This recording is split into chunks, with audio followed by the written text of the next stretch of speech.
Hey everyone, Ed here. Welcome to another episode of Ed's Auto Garage, brought to you by Arango Insurance Services.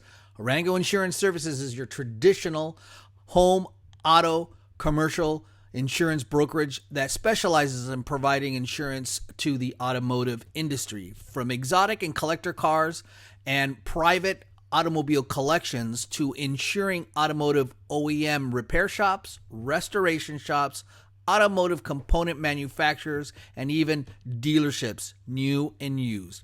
We write coverages for many of the top carriers, and we can customize policies to fit your needs. Check us out, Arango Insurance Services, at www.arangoins.com, or call us at 949-887-1274.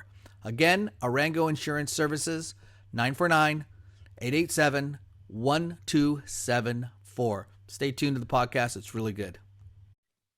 Hi, everybody. Welcome to another episode of Ed's Auto Garage. Again, this is Ed Arango coming to you like I always do from my garage here in Huntington Beach, California. You can see I took the cover off the car. It's not on, so you can see my yellow Alpha back there today. But yes, the surfboard is still above my head.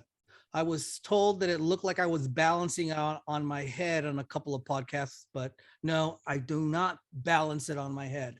So anyway, folks, just wanted to welcome you to the podcast today. I have a really special guest for us today.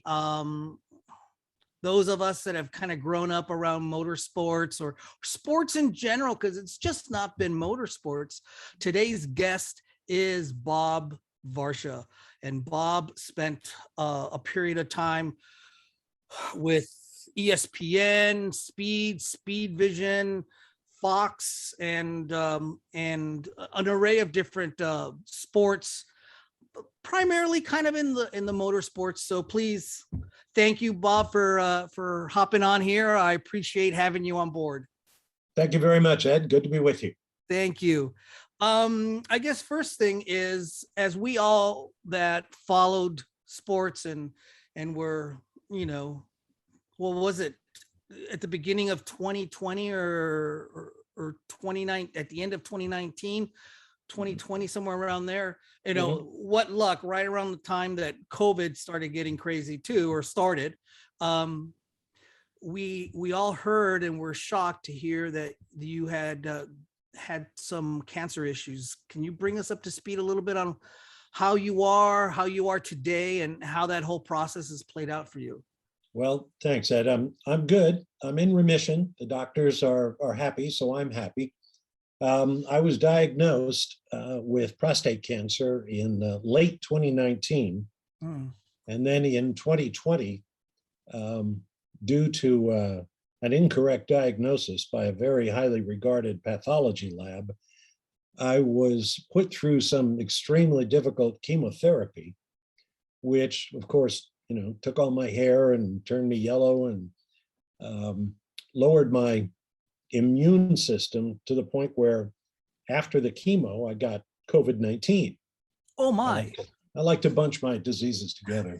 Oh, so we went through that, and when it finally became clear that there had been a misdiagnosis, we got on a different treatment plan with different doctors using radiation and hormone suppression therapy.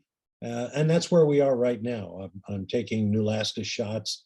I will until probably the middle of 2022, at which point we'll shut everything down and watch and see if the cancer returns. And if it doesn't, for a period of about 5 years, I think they'll declare me cancer-free. But that's way down the road. I was diagnosed as a high-risk case. I remain so. So, we're taking it day by day. But as I say, I feel good. And I'd like the message to go out to all of your listeners that if you're a man over 50 years old, you need to grab a good urologist and be checked for prostate cancer, because it's pervasive. It's probably more common in men than breast cancer is in women. Wow. Although it doesn't get near the publicity, it's out there and it's rabid, and you really do need to look out for yourself. But for now, I'm good. I'm strong, well, reasonably strong. the hormone suppression means I have no testosterone, which means very little muscle mass. My workouts are horrific, and Mhm. I get tired a lot. I've become a big fan of naps, but I'm certainly healthy enough to get back out there and do what I love to do, which is tell stories and cover races and any interesting thing that comes down the road at the broadcast field. Great. And that's we're so happy to hear this, and so happy to hear that Thank you. you're I'm assuming that you've hit a period of time where you weren't working, and it probably, someone like yourself, it probably drove you nuts, Yes, it did. not being able to work, or sitting around. Um, but now that you're starting to work again, right? You're starting to get Yes, out I am. and do some commentaries and things. Yes, yeah, not nearly as much in terms of volume as I used to, but I was for almost 2 years. I was out of sight and out of mind, Mm. and networks have their announced teams that they're happy with. I was able to pick up the Extreme E Electric Off-Road Series with Fox. We have an event coming up this weekend, which unfortunately will keep me from attending the U.S. Grand Prix in Austin, Texas. But I'll be at Fox Studios in Charlotte working on that while the Extreme E Series races on the island of Sardinia in Italy.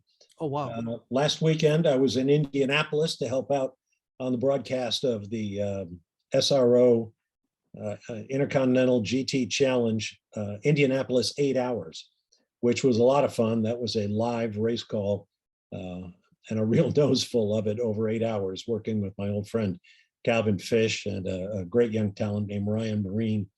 And that was great, not only to be calling races in a live context again, but I was at IMS. What better place than Indianapolis? So yeah, bit by bit, I'm trying to put together a work schedule for next year, and hopefully I'll be able to avoid heading for the golf course or the fishing boat or any of those other things that I don't have. Well, it's kind of funny you mentioned COTA this weekend.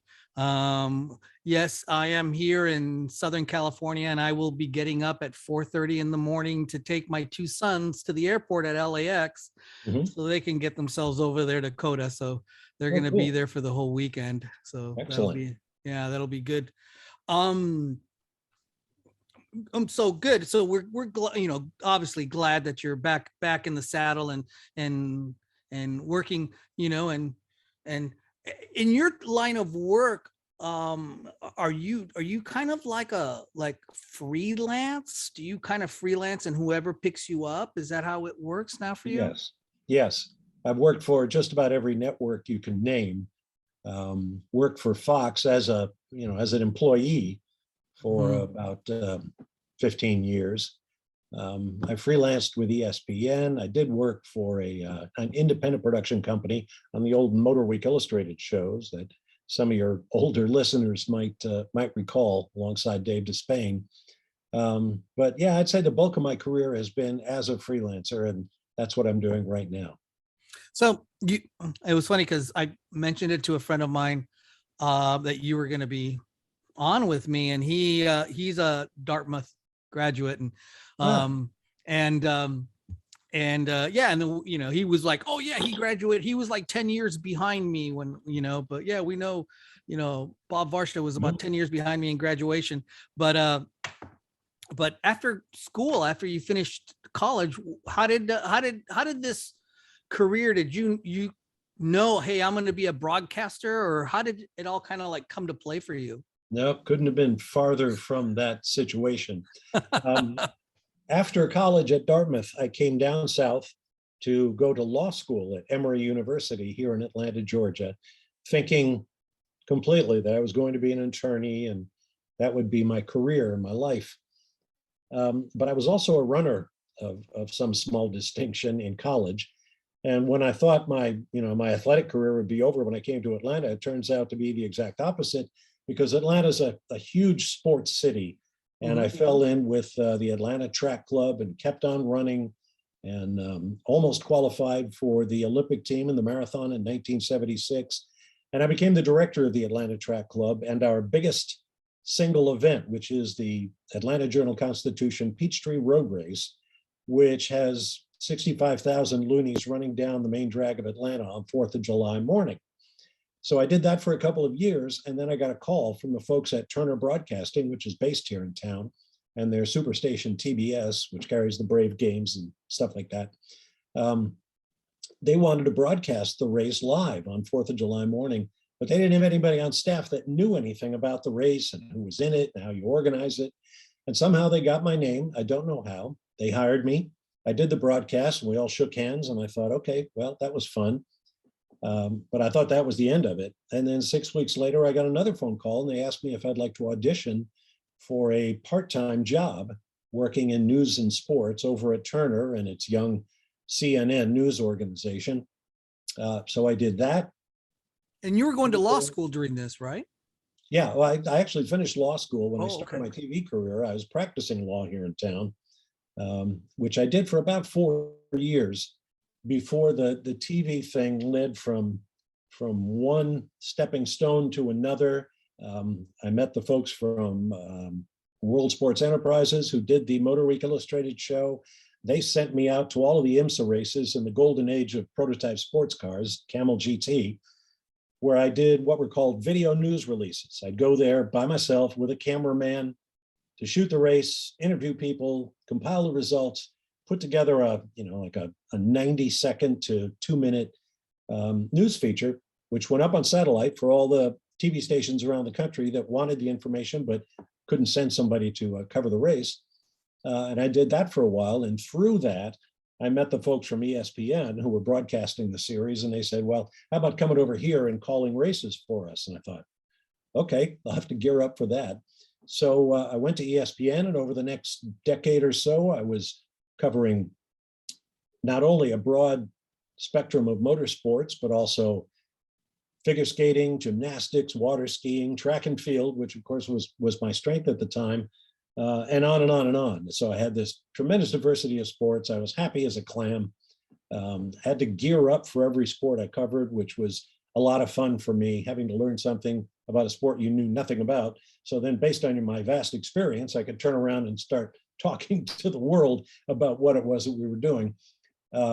So I did that and gravitated in 1987 into Formula One, which became my main, well, I shouldn't say my main assignment back then, because oddly enough, Formula One was second in priority, actually third in priority to the Kart Champ Car series and the Camel GT series. And so if there was a conflict, I would go do one of those, and one of my colleagues like Rick DeBrule or someone would cover the Formula One race. But then along came Speed Vision Outdoor Life in the early 90s. And when ESPN finally laid down Formula One rights, I went over to Speed Vision, and with Outdoor Life, I was covering the Tour de France cycling event, which was just magic. We were covering all the Formula One races and a whole lot more besides. It was a lot of fun. And that lasted until NBC took over in 2013 or 2014. And I wasn't hired for that gig. David Hobbs and Steve Matchett moved over and joined Lee Diffie on the NBC shows. I came out of the bullpen to host when Lee was unavailable. So I kept my hand in that way. But that was 9 years ago. And here we are. And I'm doing, all sorts of things as they come along. Plus, MC sorts of things and doing some writing. I do a Formula One radio show with the guys from Austin at Speed City Radio. We do an hour pre and post coverage of the Grand Prix on ESPN Radio. And so, I was busy, and hopefully I will be again soon. So, wow. So I can only imagine that you were doing the event for the city event, the first event that they wanted you to come and, commentate on. Right. And then all of a sudden ESPN wants you to come in and do some auto motorsport event. Mm-hmm. I mean, you must have been a little bit on the nervous side. I mean, I can only imagine you felt like, wow, I don't really know all the intricacies in here. And because, I mean, when one says motorsports or car racing, there's so many facets of that and so many different categories and classes and cars. And, that it's like it kind of gets a little mind confusing. Well, it can. One thread that's a constant throughout my career is I was in the right place at the right time. I was very lucky. I started out at Turner Broadcasting, which was a non-union shop, so I could do lots of things in the studio that I otherwise would not have been able to. So I learned a lot through that. Did a lot of remote work, working with great producers and camera people. So I learned how to comport myself on camera, not only to do a competent job, but also to make the cameraman's job easier or the editor's job easier when they take the raw footage and cut it into a piece. And I also worked around great people on the broadcast side with Ken Squire, who's now in the NASCAR Hall of Fame as an announcer, Dave Despain, who is in the AMA Hall of Fame, Chris Economaki, David Hobbs, the list goes on and on. So I had this great cast of characters around me. And probably the biggest single thing that helped me was the internet. The internet arrived. Suddenly I had access to this wealth of information. I could find out just about anything I needed to. Before that, you had to read magazines and the information would be old, or read books. And that in itself was kind of a useful training ground for me because I learned about the history of motorsports. And one thing motorsports does not do well, I'm afraid, is archiving its own history. They don't, they never collected the film and video and radio soundtracks and race coverage and all that kind of stuff. They have started in recent years. NASCAR has a big trove up in Charlotte, Formula One at Biggin Hill, but it wasn't always that way. But through all the reading I did and the research I could do on the internet and just, asking stupid questions, you learn about things. And my interest was not so much in the technology, although I thought it was fascinating and I explained it as best I could. I'm more interested in telling stories about people, and sports is so full of great stories. And I learned, as part of my personal announcer style, if you will, to talk about not only that race car whizzing by, but the nut behind the wheel and what that person's life is like, and the pressures that they might be under or the achievements they've had in the past. And somehow, it's all been kismet. It's all worked out. And I've been very lucky. Was there ever a time, you've got at the beginning, you're announcing and what have you. Did you ever end up getting the racing bug yourself? Like, let me see what it feels like to be in a car, or let me see what it's like, so maybe I can relate it a little bit better in conversation? I have driven some race cars, not in not in competition. I'm probably the third best driver in my family. My son, Matt, who is now 33, was a very talented young racing driver who decided, he got a nose full of it and decided, it wasn't the life he wanted to have. My wife is also really quick. I put her through the driver's school at my home track at Road Atlanta, and they do a long autocross section there. And she just waxed all the boys. She just really did well. So, yeah, I've driven a little bit, enough to develop a real respect for what a racing driver does. For the athletes, Paul Newman said they have a special kind of grace in what they do. And it's true. As David Hobbs always used to say, everybody thinks driving a racing car is like going to the grocery store, only faster. But it's not that at all. And I'm sure you've driven with racing drivers and you've seen what they do, the coordination and the calmness. I have ridden with a lot of racing drivers, and it can be a religious experience in lots of ways because it's almost a different set of physics. It is. It's kind of like I've heard people explain it as slow is faster, sure. and just, you sometimes if you try to manhandle a car, the car's all over the place. But if you just have the grace and the finesse with the car, you drive faster. You get across it, in a better pace than you would going. Sure. Yeah, let the car do the work. Let the car do the work. Yeah. Let the car do the work. Probably the best example I had of that was I went around the Nordschleife, that fearsome 14 plus mile loop through the Eifel Mountains in Germany in a hopped up Mercedes AMG 4-door being driven by multi-time DTM champion Bernd Schneider. Yeah. And we were just, I saw God. We were whomping around. But the key moment was when, and you'll be able to tell how long ago this was, the car phone mounted in the console rang. Oh my goodness. Without lifting, we're going down the road, he picks it up and he's speaking German, but it's clear he's talking to like a secretary or something, saying, well, I'm going around the Nordschleife with a journalist, so I'll get back to you. Okay, bye. Down the road, and I'm like, holy moly, what is this? So yeah, that and driving all over the world with David Hobbs has taught me a lot about that very special talent that great racing drivers have.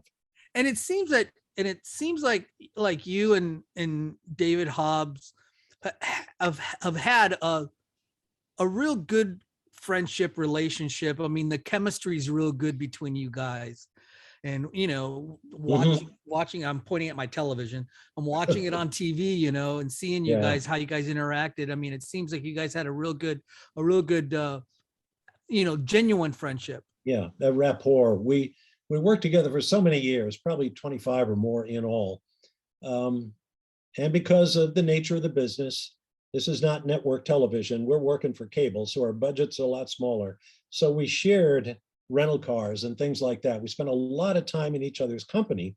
Sure. And David likes to say he and I were together for 25 years, and there was never a cross word between us.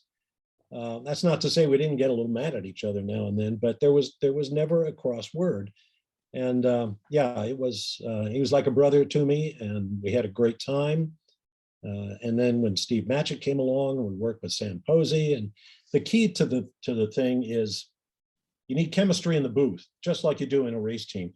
And when everybody knows their role, I'm the play-by-play guy, David is the driver analyst, Steve Matchett is the mechanic in the booth, and Sam Posey is there with his wealth of erudite knowledge about having raced in many of the world's greatest races.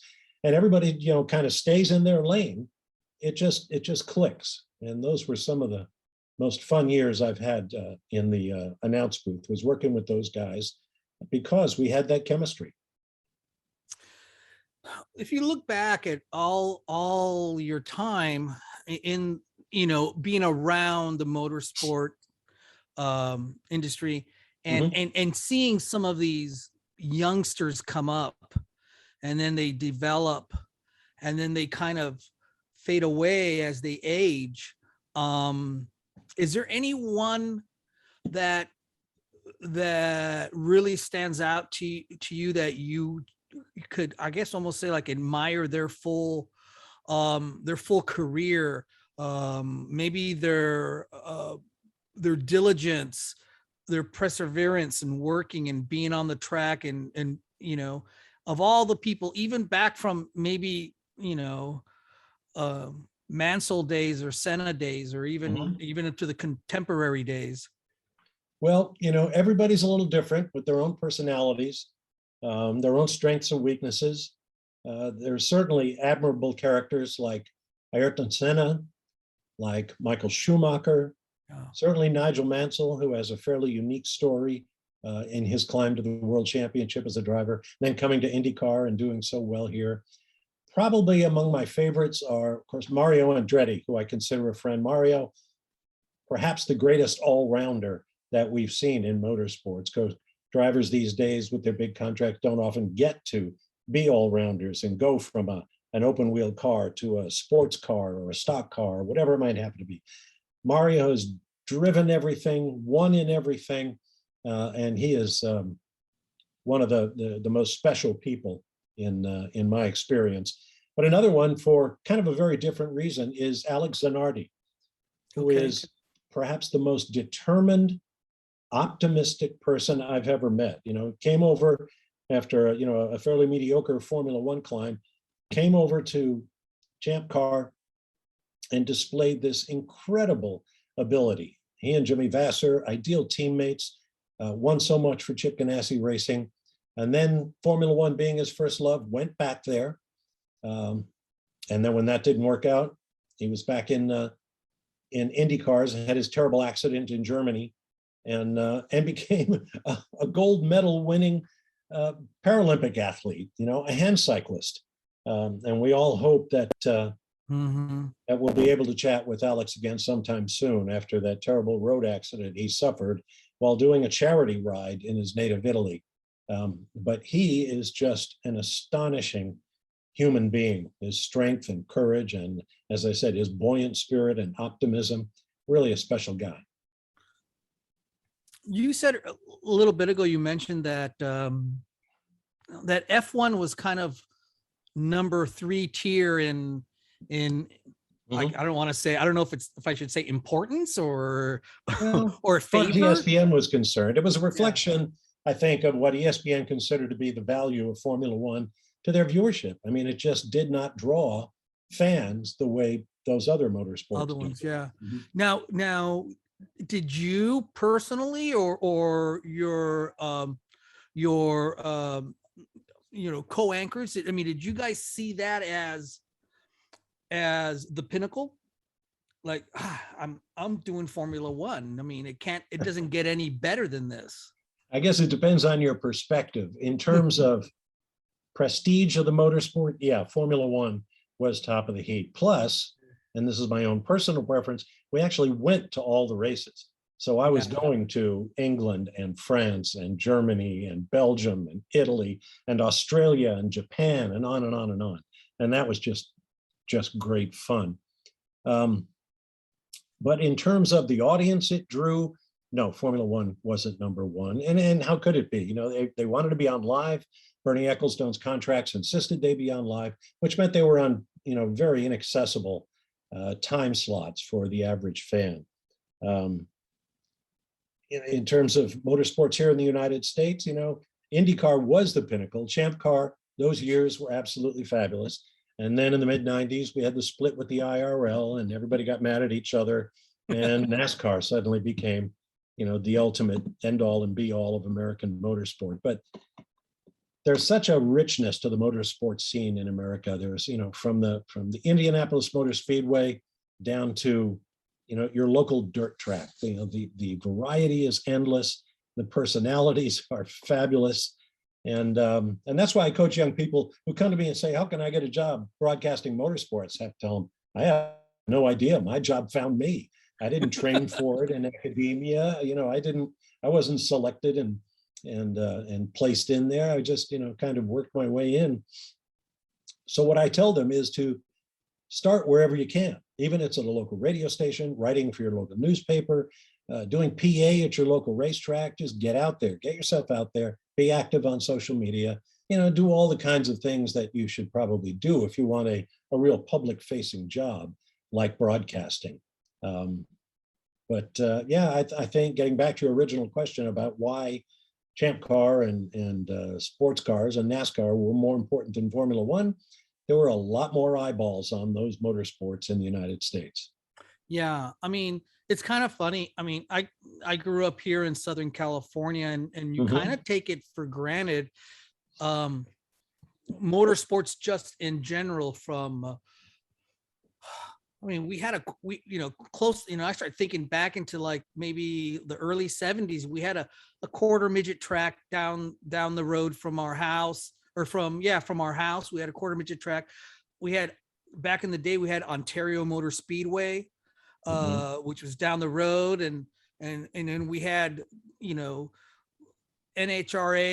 the Winter Nationals in Pomona. And we had all, so there was an array of motorsports just kind of that you kind of take for granted.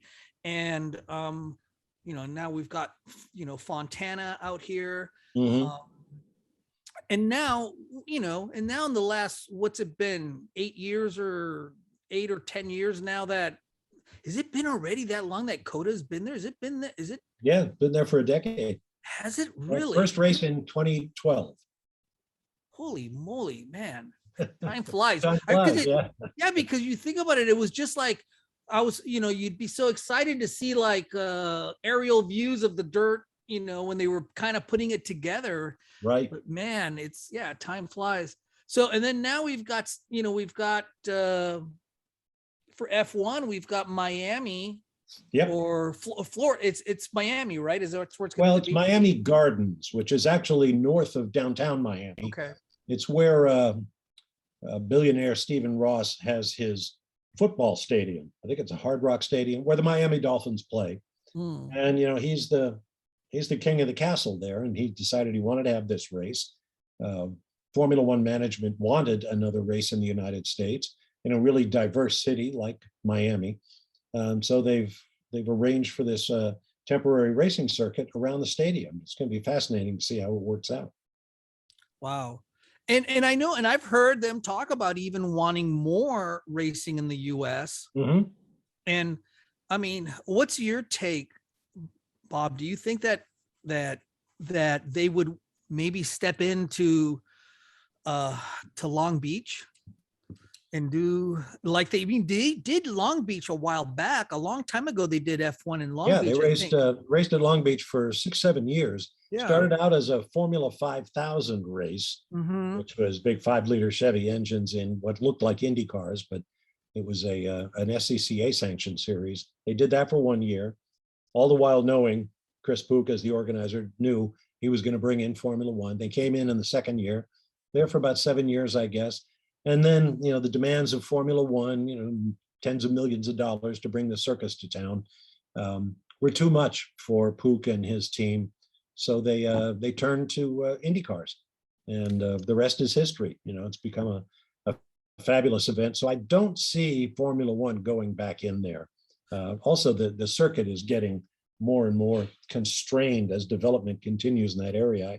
I actually fear a little bit for the future of the Long Beach Grand Prix, but you're right that Formula One, because it's the United States, and this is no false braggadocio, everybody in Formula One, particularly the manufacturers and sponsors, want to be in the United States because it's the biggest market in the world. This is where they sell their Ferraris and their Mercedes and their Hondas and what have you. So as somebody once told me, we don't want 2 races in the United States. We want 4 races in the United States. Yeah. So we have COTA, or will when they get their new contract done. We have Miami Gardens. And I understand there's a contingent of officials from Las Vegas coming to COTA this weekend to talk about the possibilities of bringing a race to Vegas, which is something Bernie Ecclestone and Formula One dearly wanted for a long time, but they just could not get the city organized. They wanted to use the famous Las Vegas Strip. They could not get all the casino ownership lined up to agree to allow to a shutdown of that all-important boulevard so they could run the race. But maybe with the passing of time, they're starting to take another look at it. But we'll find out in the fullness of time. But yes, the Formula One would love to have probably one more race in the United States if they can pull it off. And not, maybe I'm a little biased because I'm down the road from Long Beach, but yeah. But Long Beach kind of almost brings a little bit of a U.S. flavor, a little snippet of a U.S. flavor of Monaco, because Shoreline Drive's right on the water, and I think visually for television, I would think that a track like that or a race like that, with proper camera placement, would be kind of eye candy for people to watch, in a sense, to watch the race. Yeah. It's a beautiful backdrop, no question. Yeah, that's what I mean. Yeah, the backdrop. You can go to. I mean, I love going up to Laguna Seca, and I love the track up there. I love going up to the historics. I love spending my time up in Laguna Seca, but it's kind of dry looking. Because it's there's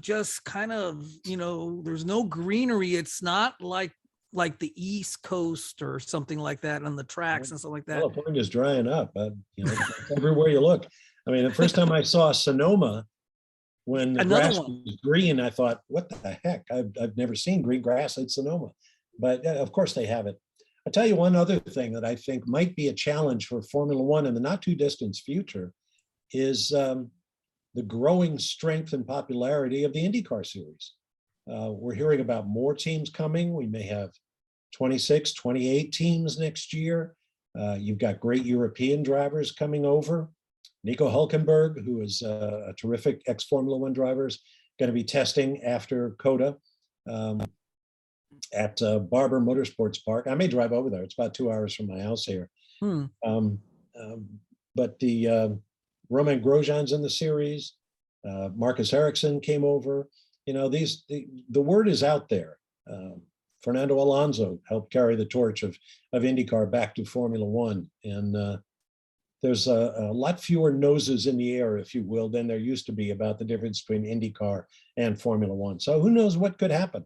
I agree with that. I mean, I find, and I see it, you know, my generation and maybe a little bit older than me, you know, like maybe my older brother's generation. And then I see my sons who are in their mid-20s, and they'll watch Indy and Formula One, you know, just the same, where before, you know, I don't know, you know, I would watch Indy or kart or because I didn't have access to Formula One. Right. You know, I didn't have access to Formula One and watching it. And then, you know. So you're part of that hardcore fan who will watch anything to get his racing fix. Yeah, to get his racing fix. Yeah. So, I mean, and I think though, in my opinion, I think that in the Formula One world today, I think that it's becoming easier, more accessible to folks at home to watch. It seems to be a lot easier because of the internet and all the, you know, the different outlets that have it. And then with, you know, these shows that have come out like on Netflix and what have you about Formula One, which kind of, you know, make it kind of exciting, you know. Sure. And granted, I mean, not for nothing, but when you're at home watching TV, you know, you got your wife with you and she kind of wants to watch something too. So, I mean, in those shows, or, I mean, my wife, who doesn't know, you know, she knows a lot about cars, but she's not all into the F1 thing, but she can get into it. Yeah. So I think it makes it more attractive. And it just seems that in general, there just seems to be so much more F1 buzz amongst people just in general. Just I just think that the market is going to open up. Yeah. Ecclestone was kind of like staunchy. It seemed like he was just staunchy about trying to grow it in the US, or what was Bernie's issue with that? Well, Bernie wanted to go for the big bucks. He wanted to go where people would pay 30, 40, 50 million dollars for a race, which is how this influx of Formula One into the Middle East and the Far East came, because China would pay 50 million. And, you know, one of the Middle Eastern kingdoms like Bahrain, which is barely a big enough country to hold a racetrack, but they would spend those tens of millions of dollars. I mean, Bernie was about the almighty dollar, I think it's fair to say. He was a very fascinating guy. His business model is worthy of study. Basically, it comes down to ask for the moon, somebody might give it to you. And enough people did that Bernie amassed a huge fortune for himself, made a lot of other people very wealthy. And one way or another, through his endless reserve of charm or his total willingness to threaten, you know, he got his way more often than not. And he built an empire. There's no question about it, which is why, you know, major investment corporations came rushing to buy into Formula One, because it was a money print machine. And I'm sure the folks at Liberty Media would admit it's such a lucrative business that they wanted to get in. They bought the whole thing. And I think it's probably working well for them, despite the impact of the pandemic and what have you. And I will also give them credit, because they're starting to, or have actually started some time ago, to level the playing field, to equalize the technology to without making it a spec series. And they're distributing the prize money, which comes to some $2 billion a year. in such a way that those teams that need financial help get it from the prize fund rather than the rich, successful teams taking it all. So, bit by bit, confronting rising costs with a cost cap, a simpler, radically new car coming on board next year, new engines a couple of years after that, that will not only be hopefully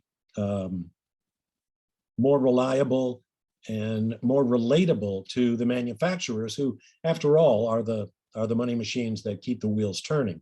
The technology will be there, hybrid, whatever it is that the manufacturers want, that still produces a great, compelling show, but also makes it a good business decision for them. And I credit Liberty with having pulled that off, whereas Bernie probably didn't care all that much. He never wanted to be on social media because he thought it was all kids who have no money. They're not buying Rolex watches. They're not investing in Aston Martin cars. He wanted that fat part of the economic bell curve that provided the income that made life worth living for Bernie Ecclestone. Jeez. Well, what do you think? What do you think if you look forward here, with the electric cars and the hybrid cars and all of this? What do you think the future might look like for Formula One or just racing in general? Do you think we'll still see combustion engines, or are we going to be more dominated by little buzzing sound cars, little electric cars or something? Well, I worked with Formula E, all electric open wheeled racing, for a number of years, and now with Extreme E, which is all electric off-road racing and is spectacular to watch. So hopefully between sessions out in Austin, people who tune in Fox and see what Extreme E is all about. I don't think the internal combustion engine is going anywhere. It may be reduced in numbers on the road, but I think people will continue to race ICE machinery, as it's called. Some countries are going to ban the sale of those cars for street motoring, whatever we all may think of that. But no, I mean, electrification is the future. There's no doubt about it. And until that time, as recharging is readily available and economically reasonable, gas hybrid cars are probably going to be the popular option until it's easy to just plug your car in and be ready to go long distances. Battery life will also be a big issue with the cars, because you're going to need to go at least as far as your gas tank on your current car will take you for someone to enjoy electric motoring. It is quiet. It is different. That was part of the mission statement of Formula E, was to race in inner city environments where quiet, emissions-free mobility is most badly needed. But I understand people. Change is hard for everybody. I know people who are dead set against electric cars because they're afraid it's going to take away their zoomy, noisy, hot rod internal combustion engines. But I think it's going to be a long, long time before they go the way of the dodo bird. Yeah. So, I mean, yeah, it's going to be an evolution. It'll change little by little, and eventually it'll become the norm. I mean, I just think a couple of years ago, was it like maybe 2 or 3 seasons ago, I think, with F1, they had a change in the car, and the engine sound changed. Sure. And everybody kind of went nuts about it. They go, these things don't even sound like right. what the previous year it sounded like. And then then on the following year, they kind of changed it, and they made the car sound a little bit more race car sounding, more sexy, right? More sexy. And I get that. People want race cars, or I think race cars should be beasts. You should, people in the stand should look at a race car and say, holy moly, there's no way I could do that. I mean, that thing is scary. Right. Because that's where the talent and the heroism of the drivers is most compelling. And so when the sound goes away, that takes away a big a big chunk of that. But I remain convinced. I mean, it's sound. We can make noise with electric cars. They can make a lot of noise. Yeah. I mean, look what the engineers have done so far. They were given this mission statement to build. Actually, Formula One wanted to go to 4-cylinder engines, but Ferrari wouldn't have it. So we have 6s with turbochargers and electric regeneration and electric motors and batteries and what have you. And the cars are going faster than they ever have on a third less fuel than they used in previous years. So yeah, we all love the scream of the V12s and the V10s and the V8s, but these cars, even though they make, a different kind of noise, are just remarkable machines. I mean, they are damn fast, powerful. We're up around 1,000 horsepower in Formula One machinery now. It's, that don't underestimate what can be done by all the smart people who work in motorsports. Yeah, all the engineering that goes into these things, and I can imagine. When you look back at all the decades that you've been involved in motorsports, have you seen from your early first decade? Have you seen the progression of safety in these cars improve? And when you see them, as you've seen them improve, have you seen also kind of a disconnect of the ability or the quality, the ability of the driver, I guess? In other words, is a driver from 30 years ago, 40 years ago, a better driver than a driver today? Well, it's so hard to make comparisons. A driver from 30, 40 years ago probably had a great deal more respect for what could happen in a very bad way to him if he made a mistake or pushed the boundaries too far. We talk from time to time about how drivers may be developing some false courage because the cars are so safe. Yeah. Talk with Roman Grosjean about that conflagration. He was in the middle of it, Bahrain last year. Yeah. He might tell you differently, but with safety comes a certain hubris, I guess you might say, a certain arrogance. So we can't stop that march towards safety, but we need a constant reminder without anybody getting hurt that you can be badly hurt in a race car still. Well, it's kind of funny. I mean, that you say it, you say it like that, because it seems like in the last couple of races we've seen, Max and Lewis, not wanting to back out. And It's like they don't, they're playing chicken and neither one of them stop.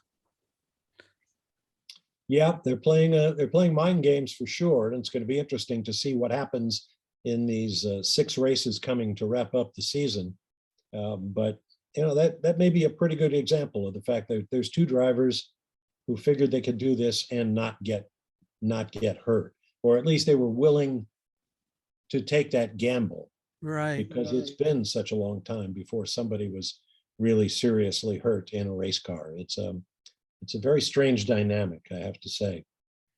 Do you were you ever as a commentator involved with any one particular bad accident that you were there that resonates or sticks out in your head?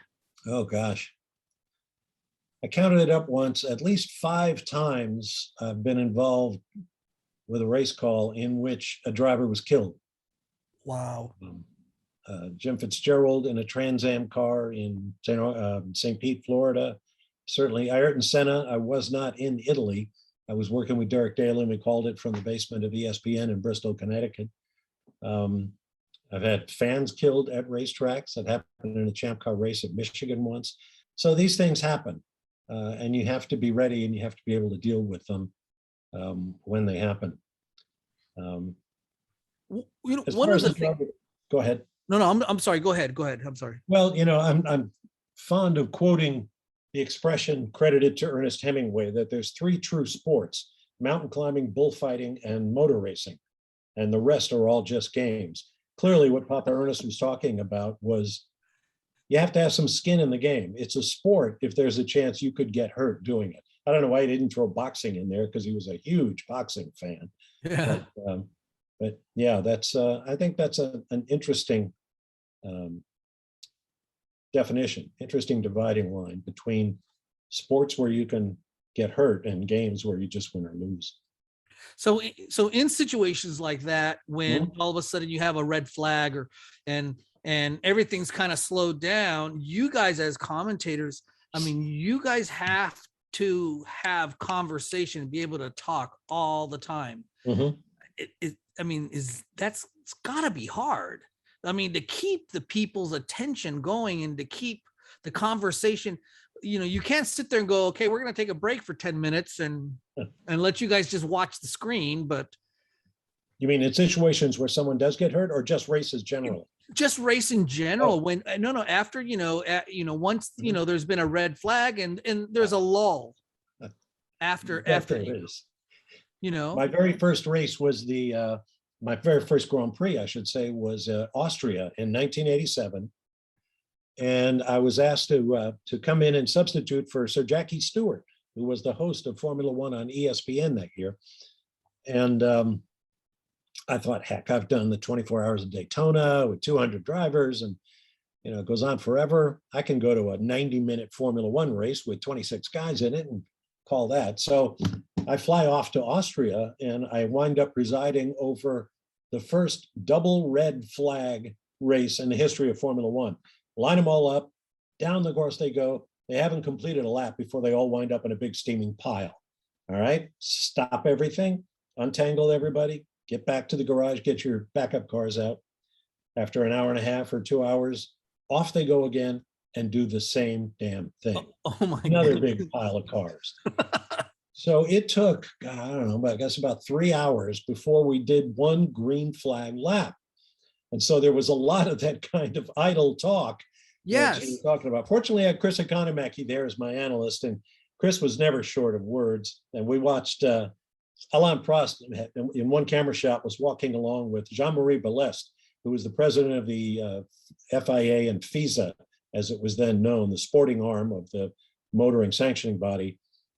And I said to Chris, well, Chris, there's Jean-Marie and Alain Prost, and I wonder what they're talking about. And Chris, of course, everybody has a Chris Economaki impersonation. He says, well, I don't know what they're saying, but I can tell you it's in French.